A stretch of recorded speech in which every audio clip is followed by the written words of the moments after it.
बहुत सारी योजनाएं जो मोदी जी ने लागू की हैं और वो हर समाज के लोग, हर धर्म के लोग आदरणीय मोदी जी के नाम पर हर्ष मल्होत्रा जी को यहाँ से जिता कर भेज रहे हैं। दरअसल क्या है कि ये केवल दिल्ली के लोगों को धोखा दे रहे थे, इनका असली चेहरा तो यही है। 10 सालों में इन्होंने कहीं पर भी ऐसी व्यवस्था नहीं की भाई जो जहाँ अंधेरा था उसको दूर किया हो। इन्होंने वो तो कुछ बनाया नहीं, लेकिन दिल्ली की पहचान है कि शराब नगरी के तौर पर जरूर इन्होंने करा दी। 25 साल की उम्र में गवर्नमेंट अलाउ करती थी पहले, उसकी उम्र को घटाकर 21 साल कर दिया कि जल्दी से पीना शुरू कर दीजिए। महिलाओं के लिए अलग ठेके खोल दिए गए। अपने देश की सुरक्षा का चुनाव है, राष्ट्रवाद का चुनाव है, राष्ट्र के लिए चुनाव है, तो लोग निश्चित तौर पर वोट डालकर ही जाएंगे, ऐसा हमारा मानना है। नमस्कार, आप देख रहे हैं मोबाइल न्यूज 24। 17 लाख दर्शकों का फेवरेट न्यूज चैनल। दिल्ली के अलग अलग लोकसभा क्षेत्र के अलग अलग कॉलोनियों में, अलग अलग वार्ड में जाके ये जानने की कोशिश कर रहे हैं कि आखिर लोकसभा चुनाव में किसकी होगी जीत, किसकी होगी हार और किसकी बनेगी अगली सरकार। इस कड़ी में हम आए हुए हैं मदनपुर खादर वार्ड के काउंसलर हैं हमारे साथ ब्रह्म सिंह जी। इनसे हम जानेंगे क्षेत्र में क्या चल रहा है, क्योंकि यहां से दो तरह के उम्मीदवार हैं। एनडीए गठबंधन के उम्मीदवार हैं कुलदीप जी और एनडीए गठबंधन के जो बीजेपी से उम्मीदवार हैं वो यहाँ पे हैं मल्होत्रा जी। दोनों में टक्कर चल रहा है। अलग ये है दोनों में कि मल्होत्रा जी के साथ बीजेपी का, मोदी जी का आशीर्वाद है और कुलदीप के साथ केजरीवाल का आशीर्वाद है। इन सब के बीच में कुलदीप जो है वो एससी उम्मीदवार है। इस कारण जो एससी वोटर है, और मुस्लिम वोटर तो आपको पता ही होगा वो तो एक तरफा होता है, 20% से शुरू ही होता है, तो वो जो एक एससी वोटर है वो कहां जाएगा, क्योंकि आपके क्षेत्र में भी एससी के वोटर काफी ज्यादा हैं। और मदनपुर खादर में ले लीजिए, जे कॉलोनी में, ये वोटर आपको क्या लगता है वो लोग किधर जाने वाले हैं? आप अपने वोटर से क्या अपील करना चाहेंगे? देखो, मोदी जी ने जो कार्य किए हैं इन 10 सालों में, वो जाति देखकर नहीं किए, वो धर्म देखकर नहीं किए। चाहे तो सिलेंडर देने का काम हो, चाहे बैंक में खाते खुलाने का काम हो, चाहे कोरोना के समय से और अब तक और आने वाले समय तक भी, चाहे फ्री राशन देने का काम हो, चाहे आपका अपना स्वनिधि योजना के तहत लोगों को लोन दिलाने का काम हो। बहुत सारी योजनाएं जो मोदी जी ने लागू की हैं और वो हर समाज के लोग, हर धर्म के लोग आदरणीय मोदी जी के नाम पर हर्ष मल्होत्रा जी को यहाँ से जिता कर भेज रहे हैं। बिल्कुल, हर्ष मल्होत्रा जी को जिता के भेज रहे हैं। और इस बार जिस प्रकार से टिकट में भी बदलाव किया गया, पहले जो उम्मीदवार था उनका टिकट काट के हर्ष मल्होत्रा जी को दिया गया है। और ये माना जाता है कि आरएसएस बेस के हैं, पुराने बीजेपी के कार्यकर्ता हैं, काउंसलर रहे हैं, बड़े नेता नहीं हैं, और यही वजह है कि निचले तबके में इनका पहचान माना जाता है, इस कारण से उन्हें टिकट दिया गया है। दूसरी बात यह है कि जिस प्रकार से अभी केजरीवाल जी जेल से आए हैं, कल फिर से वो हंगामा कर रहे थे, बीजेपी दफ्तर जा रहे थे। आरोप उन पर लगा है कि उनके ही एक पारिवारिक सदस्य, जिनके साथ 10 साल नहीं, 20 साल नहीं, बल्कि काफी दिनों से उनका संबंध था, और उसके बावजूद स्वाति मालीवाल के साथ जो पिछले सप्ताह हुआ वो आप सबके सामने है। आखिर ऐसा क्या कारण था जिस कारण स्वाति मालीवाल के साथ अरविंद केजरीवाल के ऑफिस में दुराचार हुआ, मारपीट हुई, जिसका आरोप की स्वाति मालीवाल ने खुद ही एफआईआर में लगाया है। आप क्या मानेंगे? जिस प्रकार से अरविंद केजरीवाल शुरू में ही, जब एक बार आंदोलन बहुत बड़ा हुआ था, जब दिल्ली में छेड़छाड़ का मामला, निर्भया कांड हुआ था, उसमें अरविंद केजरीवाल ने जमीन को सर पर उठा के पूरा हंगामा किया था। और ऐसा ही उनके घर में होता है, एक महिला के साथ मारपीट होता है, इसके बावजूद अरविंद केजरीवाल शांत बैठे रहते हैं। क्या आप कहेंगे ये बदलाव उनमें क्यों आया होगा? दरअसल क्या है कि ये केवल दिल्ली के लोगों को धोखा दे रहे थे, इनका असली चेहरा तो यही है।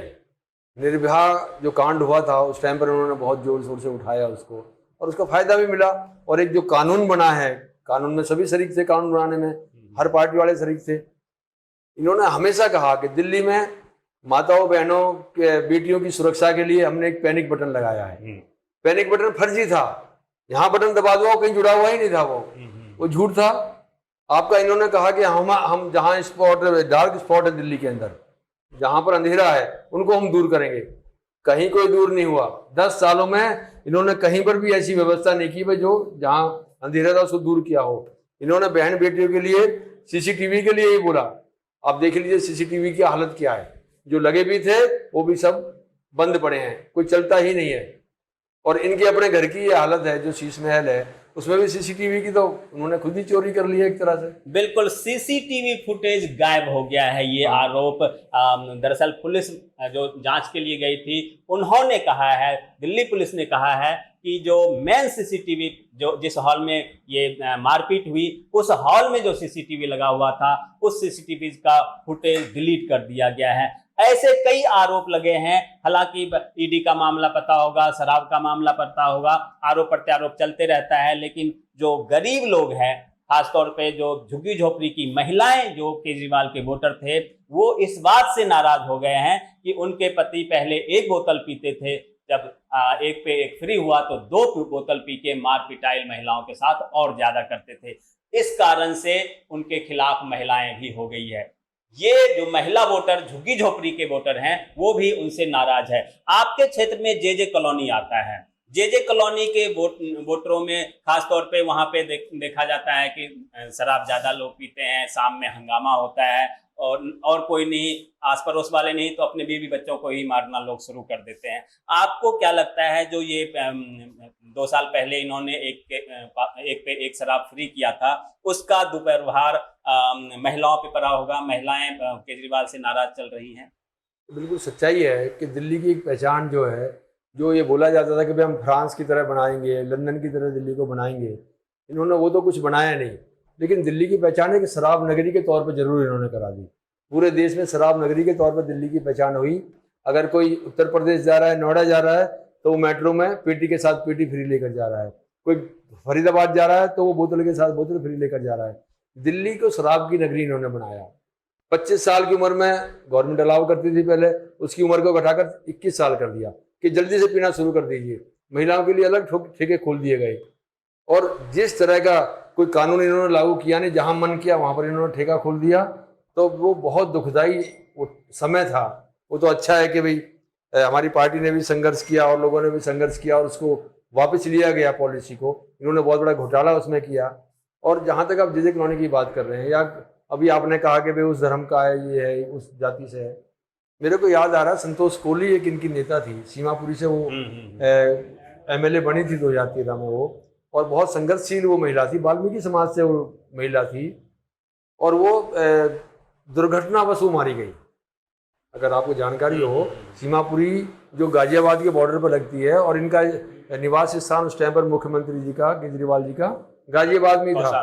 वहीं से शुरू हुआ था असली, सीमापुरी से ही संतोष कोहली का बहुत बड़ा हाथ था पार्टी के काम को आगे बढ़ाने के लिए। वो बेचारी एक्सीडेंट में मारी गई और आपके सामने की बात है, वो उनकी बेटी गई और उनकी माँ की क्या दुर्गति इन लोगों ने की थी। बेचारे धरने पे वो लोग बैठे रहे, लेकिन इन्होंने उनकी जांच कराने की कभी सिफारिश नहीं की। तो अपने वाल्मीकि समाज के लिए कितने हित में है ये लोग। वो बेटी चली गई हमारे वाल्मीकि समाज की, आपका उनकी मम्मी उनकी बैठी रही इनके घर के बाहर, लेकिन इन्होंने मिलना भी उससे उचित नहीं समझा।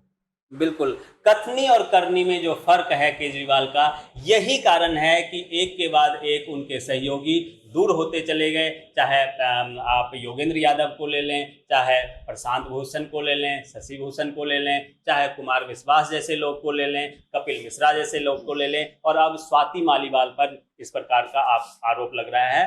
केजरीवाल किसी के अपने नहीं दिख रहे हैं। इन सब के बीच जिस प्रकार से 25 तारीख को दिल्ली में वोटिंग होनी है, गर्मी बहुत ज्यादा है, वोटिंग प्रतिशत पहले से काफी कम हो रहा है। आप लोगों ने क्या तैयारी की है ताकि 25 तारीख को लोग यहाँ पे, जैसे पहले होता था 75% वोटिंग, वैसे ज्यादा से ज्यादा वोटिंग हो, इसके लिए आप लोगों ने कुछ अलग से व्यवस्था किया है? क्योंकि माना जाता है कि अगर कम वोटिंग होगी तो उसका नुकसान खासतौर पर बीजेपी को ही भुगतना पड़ता है। नहीं, हमारा संगठन बिल्कुल तैयार है, हर लेवल पर संगठन तैयार है। निश्चित तौर पर कोशिश कर रहे हैं कि लोग अभी बाहर ना जाएं।